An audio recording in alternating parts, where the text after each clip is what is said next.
நம்ம சப்ஸ்கிரைபர் தம்பி ஒருத்தர் பார்த்தீங்கன்னா இந்த மாதிரி எல்இடி லைட்டை என் கையில் கொடுத்துட்டு எங்கள் வீட்டில் கண்ணாடியில் முகம் பார்க்கும்போது லைட் வந்து பின்னாடி இருக்கிறதுனால என் மூஞ்சில் லைட்டிங் தெரிய மாட்டேங்குது. அதனால் நம்ம கண்ணாடி பார்க்கும்போது என் மூஞ்சி ரொம்ப கருப்பாக தெரியுது. ஸோ இந்த லைட்டை வச்சு செலவே இல்லாமல் ஏதாச்சும் என் ஃபேஸுக்கு லைட்டிங் பண்ணுற மாதிரி ஏதாச்சும் க்ரியேட் பண்ண முடியுமான்னு சொல்லி கேட்டிருந்தாரு. என்ன இது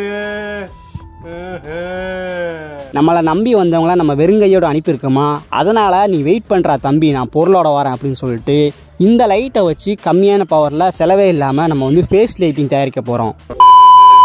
இவ்வளோ லைட் இருக்கிற இந்த எல்இடி போர்டு நம்ம தம்பிக்கு எப்படி கிடச்சதுன்னு பார்த்தீங்கன்னா, நம்ம வீட்டிலலாம் கரண்ட் போனால் ஒரு பேட்டரி லைட் யூஸ் பண்ணுவாங்க. அதில் பார்த்தீங்கன்னா இந்த மாதிரி எக்கச்சக்கமான லைட்டு, அதுக்கப்புறம் உள்ளுக்குள்ளே திறந்து பார்த்தீங்கன்னா ஒரு பேட்டரி போர்டெல்லாம் இருக்கும். அதில் வந்து லைட் ரிப்பேர் ஆகிடுச்சாமா, பேட்டரி போயிடுச்சாமா. அதனால் நம்ம தம்பி வந்து பார்த்தீங்கன்னா லைட்டிங் மட்டும் பிச்சு கொண்டு வந்துட்டாரு. காலையில் என்ன விளையாட்டு காட்டுறாங்க, எப்படி எல்லாம் சோதிக்கிறாங்க, பொழுது விடிய விட மாட்டேங்கிறாங்களே ஐயா. சரி வளவலன்னு பேசாமல் வாங்க நம்ம இன்ஜினியரிங் மோட ஆன் பண்ணி விட்டு இந்த லைட்டிங் தயாரிக்கிறத பார்ப்போம். இந்த பேட்டரி லைட்டை திறந்து பார்த்தா உள்ளே ஒரு குட்டி போர்டு இருக்குன்னு சொன்னால, அது எதுக்குன்னு கேட்டிங்கன்னா, நம்ம வீட்டிலலாம் 240 வோல்ட் ஏசி கரண்ட் வரும். அதில் கையை வச்சா கரண்ட் அடிக்கும். அதை வந்து டேரெக்டாக அந்த லைட்டுக்கு கொடுத்தா உள்ளே இருக்க லைட்டெல்லாம் பீஸாக போய் வெடிக்கிறதுக்கு வாய்ப்பு இருக்குது. அதனால் அந்த குட்டி போர்டு வந்து அந்த 240 வோல்ட் ஏசி கரண்டை வாங்கி இந்த லைட்டுக்கு ஏற்ற மாதிரி 5 வோல்டாவோ 6 வோல்டாவோ மாற்றி தரும்.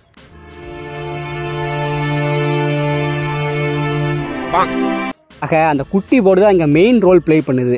ஆனால் நம்ம தம்பிக்கிட்ட அந்த குட்டி போர்டு இல்லை. ஏன்னா லைட்டை உடச்சி அந்த போர்டு பேட்டரிலாம் கிட்ட தூக்கி போட்டு அந்த எல்இடி போர்டை மட்டும் தான் நம்மக்கிட்ட கொண்டு வந்திருக்காரு. ஸோ அப்படிங்கிறப்போ இந்த லைட்டுக்கு நம்ம இன்புட் கொடுக்கணும், எரிய வைக்கணும் அப்படின்னு சொல்லிட்டு அந்த போர்டெல்லாம் திரும்ப ரெடி பண்ண முடியாது, அதுக்கு செலவும் ஆகும். இன்னொரு விஷயம், அந்த போர்டு பார்த்தீங்கன்னா அந்த லைட்டுக்கு அதிகமான இன்புட்டை தரும். அதனால் லைட்டு வந்து பளிச்சுன்னு எரியும். ஸோ கண்ணாடி முன்னாடி இந்த லைட்டை வைக்கும்போது அது பளிச்சுன்னு எரிஞ்சால் கண்டிப்பாக யூஸருக்கு கண்ணு கூசும், எரிச்சல் ஏற்படுத்தும். ஆனால் அந்த போர்டை வந்து அதை விட கம்மியாக இன்புட் கொடுக்குற அளவுக்கு நம்ம ஆல்ட்ரு பண்ணலாம். ஆனால் அதுக்கு செலவாகும். ஸோ செலவே இல்லாமல் என்ன பண்ணலாம் அப்படின்னு யோசிச்சப்போ ஒரு ஐடியா கிடைச்சிது. நம்ம வீட்டில் ஒரு யூஎஸ்பி கேபிள் பார்த்தீங்கன்னா சும்மா கிடஞ்சி, நம்ம சேனலில் எத்தனையோ கேஜெட்டை இந்த யூஎஸ்பி கேபிள் மூலம் ஒர்க் ஆக வச்சுருக்கிறோம். ஸோ அதே போல் இதுக்கும் கொடுத்து பார்ப்போம் அப்படின்னு கொடுத்து பார்த்தேன். ஆக்சுவலி நம்ம மொபைல் சார்ஜர் இருக்குல்ல, அதுலேருந்து பார்த்தீங்கன்னா 3.7 வோல்ட் to 5 வோல்ட் இதுக்குள்ள தான் நமக்கு வந்து அவுட்புட் கிடைக்கும். ஸோ அதை வந்து இந்த லைட்டுக்கு இன்புட்டாக கொடுக்கும்போது லைட்டு எரிஞ்சுது, ஆனால் கம்மியான பிரைட்னஸ் எரியுது. இதில் இடையில பார்த்தீங்கன்னா ஒரு லைட் எரியாமல் இருக்குது. ஃபீஸ் போச்சா என்னன்னு தெரியல. பட் நல்ல வேலை, இதில் இருக்க எல்லா லைட்டுக்குமே தனித்தனியாக ப்ளஸ் மைனஸ் கொடுத்துருக்காங்க. அதனால் ஒரு லைட் ஃபீஸாக போனாலும் மற்ற லைட்டுக்கு வந்து அஃபெக்ட் ஆகாமல் எரியுது. இதை தான் நம்ம பேரலர் கனெக்ஷன் சொல்கிறோம். இதுக்கு வந்து வோல்டேஜ் அதிகமாக தேவைப்படாது. இதுவே ஒரு லைட்டுக்கு அப்புறம் ஒரு லைட்டுன்னு சொல்லிட்டு அப்படியே சீரிஸ் கரண்டில் கொடுத்துருந்தாங்கன்னா அந்த வரிசையில் ஒரு லைட் ஃபீஸாக போனாலும் மொத்தமாக எரியாமல் போயிடும். அப்புறம் அந்த மொபைல் சார்ஜர்லேருந்து வர வோல்டேஜ் பார்த்தீங்கன்னா நம்ம லைட்டை அஃபெக்ட் பண்ணலை.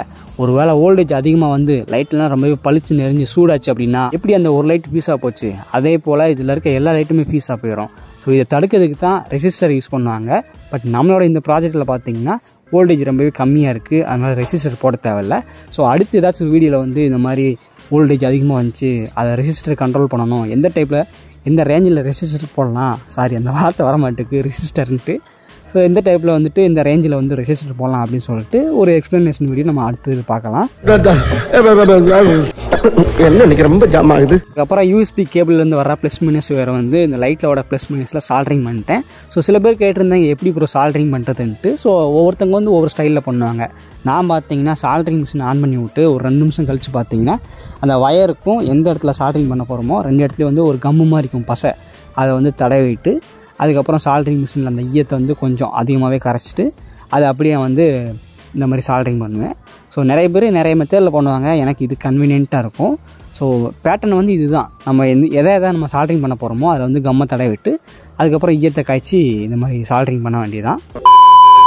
இந்த அளவு லைட்டிங்கை நான் மூஞ்சிக்கு முன்னாடி வச்சு பார்த்தப்போ கண்ணு கூசலை, பிரைட்னஸும் பார்த்தீங்கன்னா ஓகேவாக தான் இருந்துச்சு. இந்த மாதிரி யூஎஸ்பி கேபிள் மூலமாக நம்ம இன்புட் கொடுக்கும்போது அதுக்கு வந்து அதிகமாக பவர் தேவைப்படாது. அது மட்டும் இல்லாமல் நம்ம கரண்ட் இல்லாத பட்சத்தில் நம்ம பவர் பேங்க் மூலமாக கூட இன்புட்டை கொடுத்து அந்த லைட்டை எரிய வச்சுக்கலாம். செலவு இருக்கக்கூடாது, யூஸருக்கு கன்வீனியண்ட்டாக இருக்கணும், மல்டி பர்பஸாக இருக்கணும்னு சொல்லிட்டு தான் அந்த யூஎஸ்பி கேபிள் ஐடியாவை நான் இதில் சொருவினேன். கடையிலலாம் அந்த டபுள் டேப் விற்பாங்க, முன்னாடியும் பின்னாடியும் ஒட்டிக்கிற மாதிரி. ஸோ அதை வாங்கி இந்த லைட்டோட பேக் சைடில் ஒட்டி இந்த கண்ணாடிக்கு மேலே செவத்துலையோ இல்லை கண்ணாடி வந்து பெருசாக இருந்துச்சுன்னா அதிலே ஒட்டி வச்சுக்கலாம், கன்வீனியண்ட்டாக இருக்கும். இந்த யூஎஸ்பி கேபிள் வந்து லென்த் அதிகமாக இல்லைன்னா அதை வந்து கட் பண்ணி விட்டு நம்ம கொஞ்சம் எக்ஸ்ட்ரா போட்டுக்கலாம். 2 வயர் தான் இருக்கும் ப்ளஸ் மைனஸ்னு சொல்லிட்டு.